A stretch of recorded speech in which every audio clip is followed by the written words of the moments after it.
Hey guys, I am here to do part 3 of this Duggar IBLP series that I am doing. I'm going to create a playlist on my channel. It's going to be called Shiny Happy People, IBLP, something like that, maybe Duggars.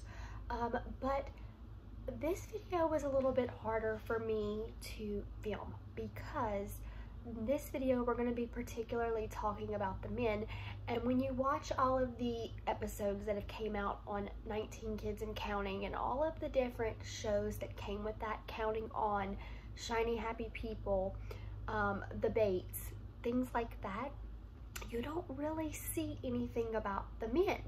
And so I really had to dig deep, go onto some other YouTube channels, find out some information to pull together for y'all. So it may be a little bit shorter, but you will get another one if it's too short. If you want more information on the men, let me know. I will try to do my best. But this information is a little bit harder to come off with because the women's information is more pinpoint.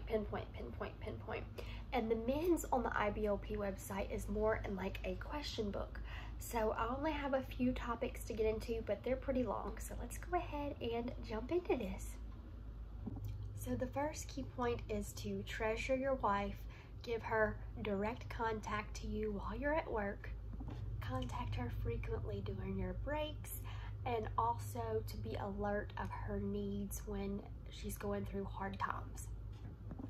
Be enthusiastic and attentive, and surprise your wife with lunch dates, flowers, gifts, and things like that. So I want to point out on this automatically sets us up to where the man is up here, especially with give her direct access to you at work, which could be typical, but in this day and time when you're at work, most of the time you'll get in trouble for answering a phone.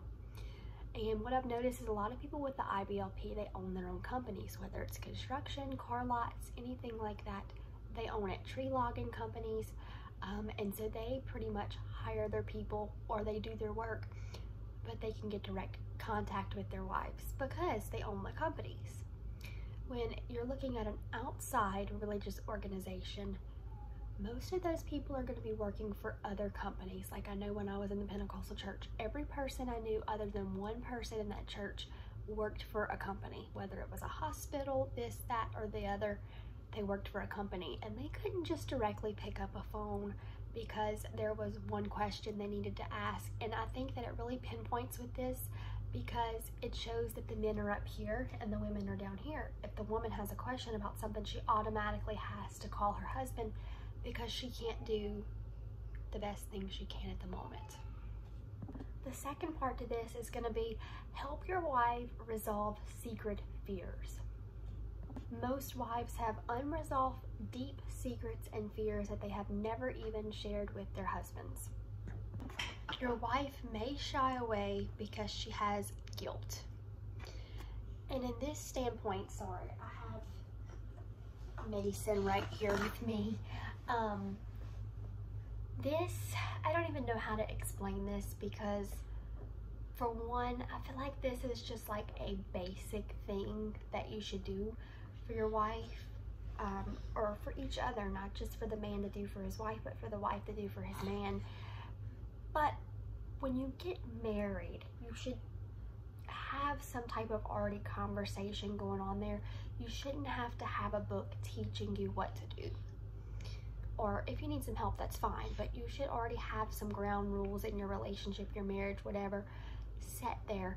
And so for this to have to be labeled on the website, I see as a big red flag because most likely they have never known this before. And so they get into this marriage that's been set up by their parents and they don't even know each other because they always have a chaperone.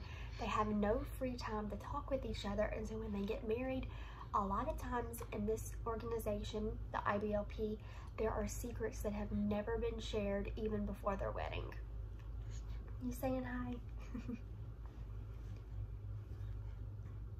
I don't know why this one is labeled here, but they had in the same like area fears of a woman, like women's fears. So I'm gonna share those with y'all. Maybe you can relate to some, maybe not. insecurity if you die because the men do the work and the women are taught they have to stay home and take care of their children, failing as a wife and mother, having a mental breakdown, which is totally fine because I have those all the time, the loss of her husband's job, social awkwardness, educational deficiency, which in this organization, if you are raised from birth up or from pre-K, kindergarten up, you will have educational deficiencies because this is the things that they teach for education. Danger when alone and failure of the children.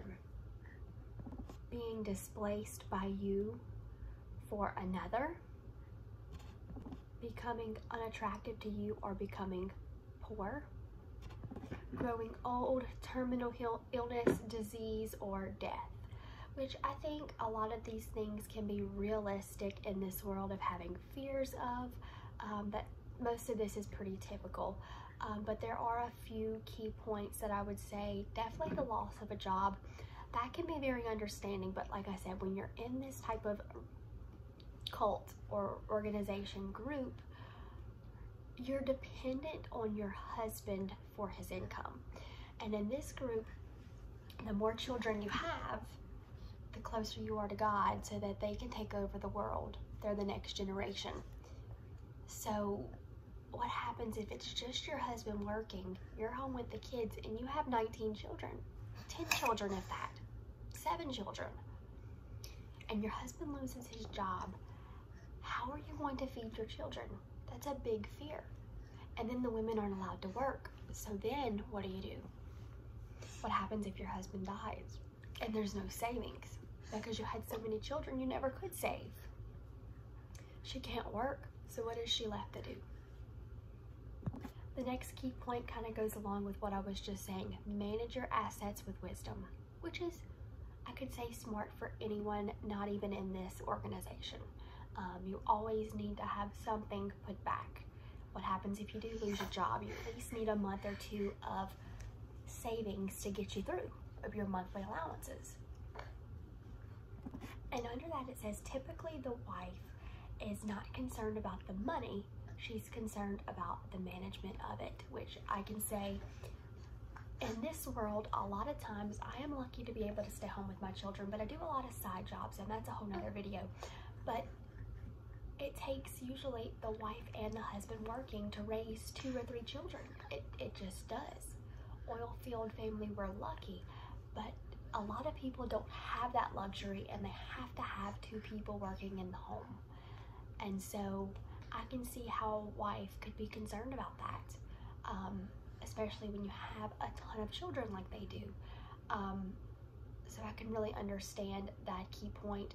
But for them to say that the wife is not concerned about the money, more of the management of it, I feel like a lot of times there's always one person in a relationship that spends more than the other. I happen to be the one that spends more. So they're really more just concerned about the management of it. Do we have this much left to go do this or this or this or this? But when you have that many children, you can't do things like that, you know? And so it makes it kind of hard. And for them to say the wife is the management of the money, I can say is not true at all, or not usually true, because the wife has to have permission of the husband to even probably be able to use the money, to even be able to go and do things, or, you know, to even have access to the accounts. And because she's not able to work, she's probably not on the shared account, and there's an allowance given out. And so she really has no idea of what's coming in or out, and how is she going to feed her children, and how is she going to take her children to the doctor, how is she going to clothe them, how is she going to provide shelter, because she can't work. She's relying on her husband, and it kind of shares this relation where you are relying on your husband, you're depending on him. What if you want to up and walk off? You can't, you have nothing. You can, but you're going to be starting from the bottom up, and it's going to be a lot harder. But in reality, they think they can't because they're dependent on their husband. And that's when a lot of psychological problems and emotional problems happen. And the last key point for the men that I have found so far is any sense of inferiority is bad. But in reality, this sets him up for failure because he feels that he constantly has to show this perfect life, which makes sense. He thinks he has to be perfect. He can't fear anything. If he fears something, then he's no good. That's what they think.